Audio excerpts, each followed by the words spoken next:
Harilo, pozdravljeni v četrtkovem dnevu. Govorimo o tem, modri pridobiva duše, pregovori 11.30. Duša je najbolj pomembna stvar na zemlji, bolj kot vsaka druga zemeljska stvar. Zato bodimo fokusirani ta teden, te dni, bod fokusirani na ljudi okoli sebe. Kako lahko pridobiš njihovo dušo za Jezusa. In v bistvu, če imaš kakšne ljudi ful rad, včasih jih je težko zgubiti, včasih imaš dobre prijatelje, ki nočejo poslušati o Jezusu. In jaz imam take prijatelje in vedno, če začnem to temo, se nekako skisa cela atmosfera in nočejo se več družiti z mano.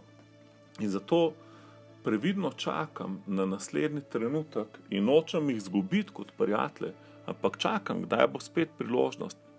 In v bistvu ne rabim veliko prostora, ker je malo razpoke v nebesih za priložnost, takrat sem jaz tam.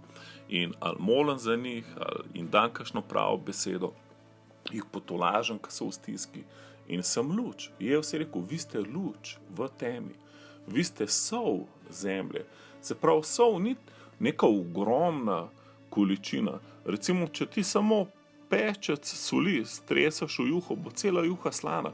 Se pravi, ne se bati evangelizacije, ne se bati govoriti o Jezusu.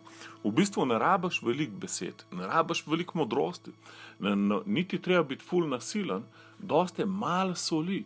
V bistvu, če čist malo poveš, v pravem trenutku, prava beseda, v pravem času, je človek nikoli ne bo pozabil.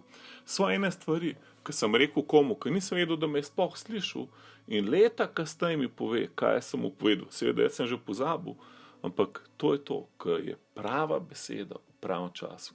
Gospod, vod nas v današnjem dnevu, da dajemo ljudem prave besede v pravem trenutku. Bodite blagoslovljeni, uživajte z Jezusom. Čau.